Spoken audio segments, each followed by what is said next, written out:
बढ़ते हुई दिखाई दे रही हैं। बता दें आपको कि गोपालगंज से शुरू हुआ यह पूरा मामला, जिसका वीडियो सोशल मीडिया पर तेजी से वायरल हुआ, जिसके बाद से गोपालगंज पुलिस थाना की तरफ से अनंत सिंह, भोजपुरी सिंगर गुंजन सिंह समेत 9 लोगों पर एफआईआर दर्ज कर दी गई, जिसके बाद से अब पूरा मामला एमपी एमएलए कोर्ट में चल रहा था, जिसके बाद से लगातार 3 बार सुनवाई की गई।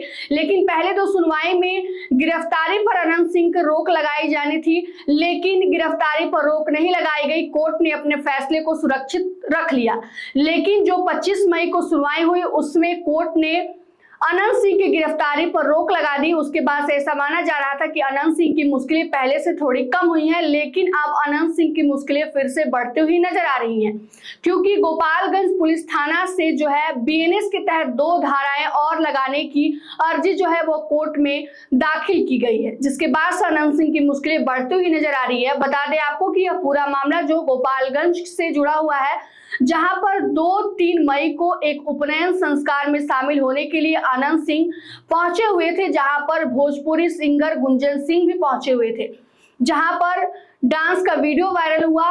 प्रतिबंधित हथियार जो लहराए जा रहे थे उसका वीडियो सोशल मीडिया पर काफी तेजी से वायरल होने लगा, जिसके बाद से गोपालगंज के पुलिस थाना क्षेत्र की तरफ से अनंत सिंह, भोजपुरी सिंगर गुंजन सिंह समेत 9 लोगों पर एफआईआर दर्ज की गई, जिसके बाद से अब पूरा मामला एमपी एमएलए कोर्ट में चलने लगा।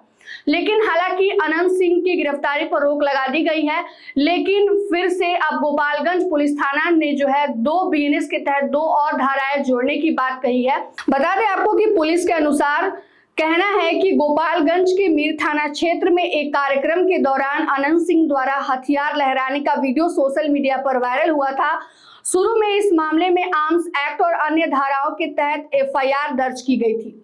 अब पुलिस का कहना है कि घटना सिर्फ हथियार दिखाने तक सीमित नहीं था, बल्कि इसमें संगठित अपराध और सामाजिक वैमनस्य फैलाने की गंभीर पहलू भी शामिल है।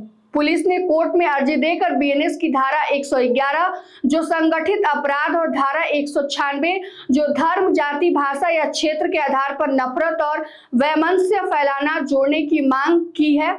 दोनों धाराएं गैर जमानती है, जिससे अनंत सिंह की अग्रिम जमानत या नियमित जमानत हासिल करना और चुनौतीपूर्ण हो सकता है। अनंत सिंह ने इस पूरे मामले को लेकर साजिश बताते हुए तमाम जो है इल्जाम को खारिज कर दिया है। उन्होंने कहा है कि मैंने कोई कानून का उल्लंघन नहीं किया है और ना ही कोई गलत काम किया है।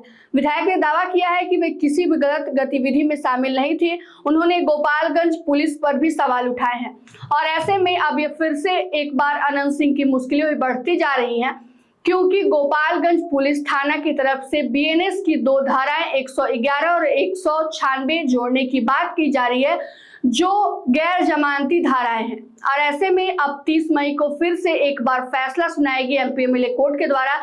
लेकिन देखना यह होगा कि क्या अनंत सिंह की मुश्किलें कम होती हैं या फिर इन अन्य धाराओं के चलते इनकी मुश्किलें और बढ़ जाती हैं, क्योंकि अन्य जो धाराएं पुलिस की तरफ से अर्जी दी गई है कि इसको जोड़ने की मांग की जा रही है, यह गैर जमानती हैं, जिससे अनंत सिंह की मुश्किलें और भी बढ़ सकती है। हालांकि अनंत सिंह ने इन सभी धाराओं को खारिज किया है और इन तमाम जो इन पर इल्जाम लगाए हैं उन सबका उन्होंने खंडन किया है और कहा है कि वह किसी गलत काम में शामिल नहीं थे। अब देखना यह होगा कि 30 मई को आखिर क्या होता है, अनंत सिंह की मुश्किलें बढ़ती है या उनकी मुश्किलें कम होती है। फिलहाल की इस खबर में इतना ही। तमाम अपडेट के लिए जुड़े रहिए हमसे और देखते रहिए मगही न्यूज। धन्यवाद।